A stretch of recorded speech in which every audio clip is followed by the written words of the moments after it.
Spiritual दुनिया में आपका हार्दिक अभिनंदन। श्री कृष्ण कहते हैं, अपना मन अपने कार्य पर लगाओ, उसके प्रतिफल पर कभी नहीं। अगर आप अपने जीवन में भगवान श्री कृष्ण को, उनके विचारों को तथा उनके ज्ञानों को मानते हैं, तो यह वीडियो अंत तक जरूर देखें। उम्मीद करता हूं कि आप इस वीडियो से बहुत कुछ सीखेंगे जो आपके जीवन के लिए लाभदायक होगा। चलिए दोस्तों, भगवान श्री कृष्ण का इस बात को एक कहानी के द्वारा समझने की प्रयास करते हैं। पहाड़ियों के बीच बसे एक छोटे से गांव में गौतम नाम का एक युवा कुम्हार रहता था। उनके पास मिट्टी को उत्कृष्ट कृतियों में आकार देने की असाधारण प्रतिभा थी। गौतम के हाथ मिट्टी के साथ नाचते हुए बर्तन, फूलदान और मूर्तियां बनाते दिखे, जिससे हर कोई आश्चर्यचकित रह गया। एक दिन अमल नामक एक प्रसिद्ध कला संग्राहक ने गांव का दौरा किया।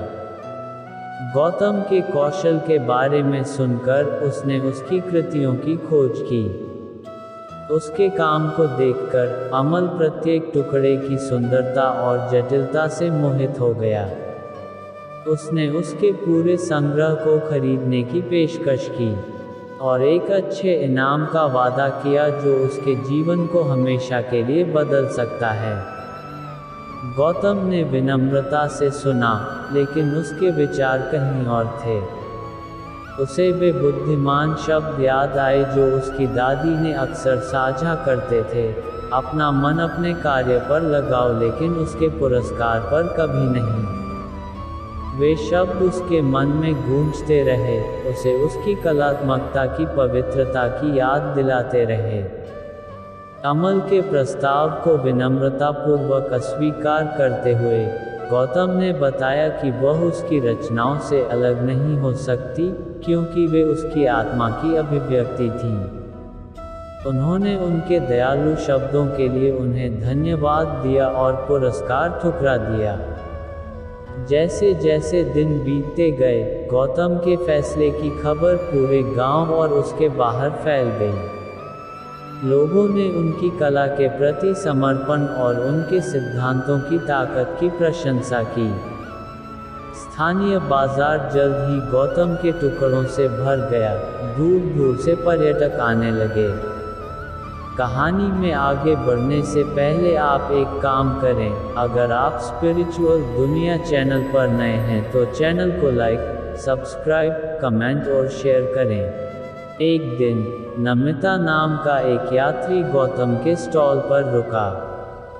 वह एक दयालु आत्मा थी जिसने कला के प्रति गौतम की सराहना को साझा किया। नमिता टुकड़ों के जटिल आकृति और कुशल शिल्प कौशल से आश्चर्यचकित थी।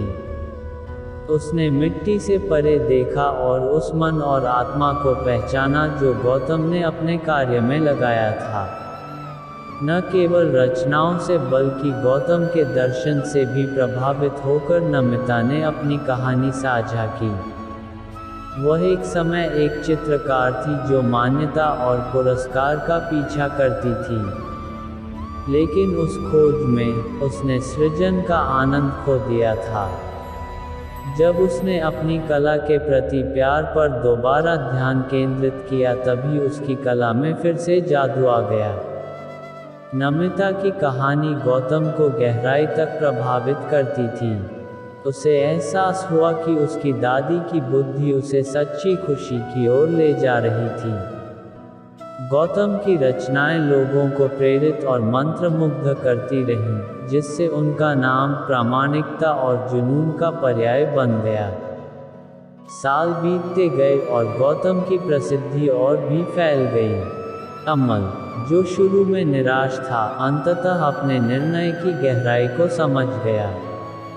अब वह न केवल एक प्रतिभाशाली कलाकार के रूप में बल्कि सत्यनिष्ठा के प्रतीक के रूप में भी उनकी प्रशंसा करते थे।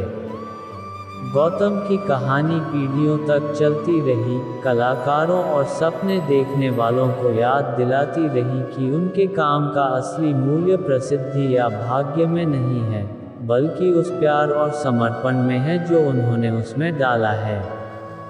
और इसलिए गांव के कुम्हारों की विरासत कायम रही, जो इस शाश्वत सत्य का प्रमाण है।